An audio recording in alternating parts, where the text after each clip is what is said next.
Hey everybody, welcome back to our channel. We're pretty excited today because we're going to talk to you about this band we really like, and surprise, they might be called Fleshgod Apocalypse. So we found these guys, actually, it was maybe late 2021, a friend of ours told us about them, and then we started checking them out, and we're like, these guys are pretty cool. They are a symphonic death metal band from Italy, and they have a real opera singer. Yes. And that's kind of one of the things that really made us excited about them. And then last year, I think in August, they released their latest album, Opera. Yeah. And that's what we want to talk about. Part of it is because the band went from being a little more traditional as far as like a symphonic death metal band. And now they're kind of, the vision has changed, and we really like where they're going with it. Yeah, very much so. So band members, this band is from Italy. They're on Nuclear Blast Records, and they were formed in 2007. The current band lineup is Francesco Paoli, who's a founding member, Francesco Ferrini, Fabio Bartoletti, Eugene Rabchenko, and Veronica Borracini. Yeah. And I believe that the two Francescos, Paoli and Ferrini, they are the primary vision and songwriting force behind the band. And they have been for about 10 years, if not longer. Yeah. Their newest album is called Opera, as we said. It came out last summer. I thought it was pretty cool, although I didn't really listen to it as much as I should have. And then when we were going to go see them live, I decided to revisit it, and I really like it. Yeah. They've been a big influence on us as far as not what we want to do, even though there's a lot of similarities, but it was kind of like giving us permission to take the music in a direction we were concerned about. So this mesh of classical and, death metal elements. So should we check out a clip of it? Yep, let's take a look. This is from a video that they released. There were 3 singles that dropped with this album. It was Pendulum, Blood Clock.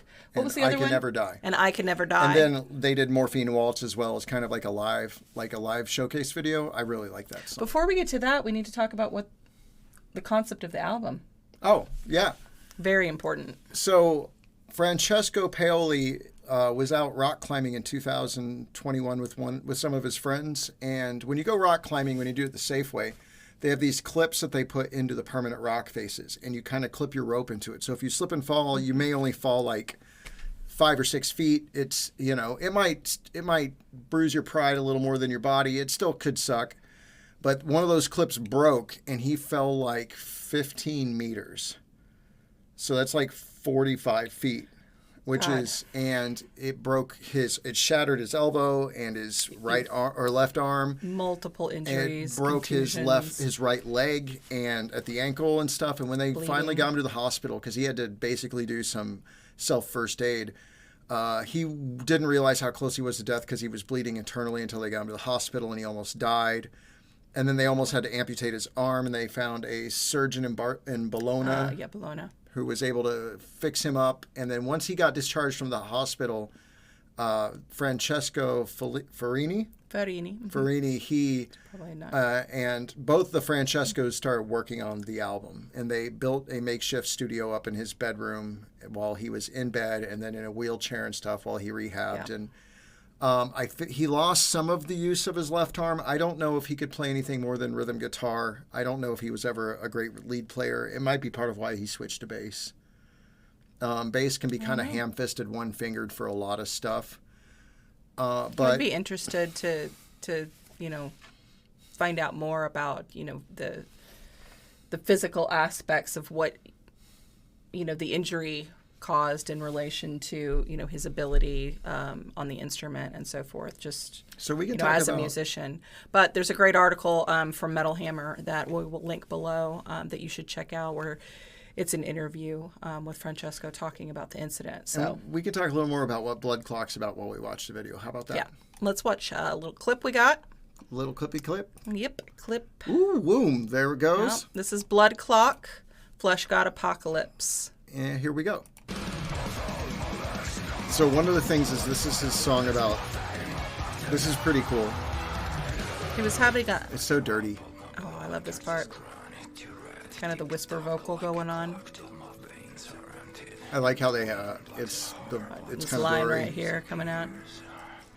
But I'm not dead yet. And part of why it's called Blood Clock is he wrote this about when he was hanging or dying. He was seeing visions of his son burying him. And this is a pretty good example of their style going forward. This is the chorus. In death metal, sometimes you don't get scene stuff. You know, should we skip forward to another part? No. We're getting into the transition right through here. And then we go I back love into the verse. screams. I really do love Look at all that green scream water vocals. stuff. Like Here. it makes my Ew, gangrene. their drummer's really good. Our drummer really likes their drummers, or most of the ones they've had. Dane really digs this stuff. Yeah. We'll meet Dane soon. Yeah. And here we go, back into the part he was kind of talking or whispering. Kind of using this as the chorus now. Yeah. This is a very emotional album. I hope they do a couple more music videos, even though it's not usually going to happen. It's hard to do when you're on tour, but the ones that they've dropped for this are visually stunning. And we haven't heard Veronica sing Here yet. we go. Gorgeous. I get really mad at all these bands that find, like, castles and fun stuff to shoot videos in. Jealous. And I'm like, you know, we could shoot it in our backyard. Yeah. Yeah, this is just really good. Just always just looks so, just the outfits, the headpieces, goals. And now the guitar part. But you know what? Right into the guitar solo. Music videos can be cooked up pretty good. But the real test is what happens if you see a band like this live, right? Oh, yeah. Well, We got the chance to do that. yeah, we saw them in Lawrence, as they said, Yes. when we were there about a month and a half ago. So maybe we should. So the next song we're going to talk about. Oh, that was pretty cool. Right up in it. Gorgeous. So, without further ado, is there anything you want to talk about, or do you just want to go to that too? Okay, so when we went to see them, there were 4 bands that night. Dying Fetus was the headlining band. They had actually been touring with Cradle of Filth and another handful of bands, and that it split coming out of Des Moines, and some of the bands stopped in Lawrence, fucking Kansas, and then LFK, motherfucker. LFK, and then the rest kind of went on. On the rest of I their think tour. they converged back up, but we went for a Fleshgod Apocalypse. Yep. And so Dying Fetus, Vomit Forth, and Undeath. All right. Ready to go? Let's go. Let's go. Here we go. Let's go. I really like this song.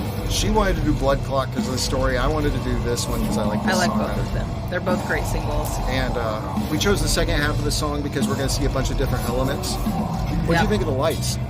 The light show was really good. Definitely added to the drama of the album. The stage setup is really awesome. These candelabras with the skulls and these little crests on the mic stands. Like, everything had detail. The outfits here were we all go. good. She's going to go hard now. Oh, really? These high notes are just... Her intonation was perfect the whole night. And she'd just get up there in that high... She's a dramatic soprano. Nice. I also liked this clip because we're about to get into the guitar solo. So the guitarist, the drummer, and Veronica became official members on this album, which was a new thing. I think it really speaks to the direction they're going to go with what they want to do with the band. This guy's... I'm guessing he wrote the guitar solo. He's nailing it. Oh, yeah. And then we're going to Phenomenal players. They're all technically, just very sound musicians. And now we got the dual lead between the keyboard and the guitar. Yeah. Which is, I love that stuff. And then the drummer's just going nuts. And right back into the chorus. I feel like she had a lot more vocals live than what I could hear on the album. Yeah, I think that might be the case. Maybe they added things or just brought things more forward that might have been, in the background in the mix. The audience really responded favorably. Like, the crowd was there for, death metal bands. And But they I thought it was really good. liked it. I really liked it. Are there any other bands like this we should check out? Like, we're looking for bands with real opera singers who are doing symphonic stuff. But if you got something, leave a comment. If you've seen them live, tell us about it. Yeah. If you're in North America, you may not get a chance to see them again this year. Hopefully next year. Hopefully we'll get some new music soon. I kind of wonder what they're up to. I mean, they're on tour right now, so it might be a little bit before we get maybe a new single. But keep your eyes peeled for that. Check this band out. I think you need to add them to your playlist for sure. Definitely. And check some. Go buy some merch. Yeah, support band because they got some pretty rad merch. Yep. I think that's about all we got today, though. What do you think? Yep. Let's wrap it up. Give us a like and a thumbs up. Subscribe if you haven't. It really is helping us build our little channel here. And as always, stay spooky.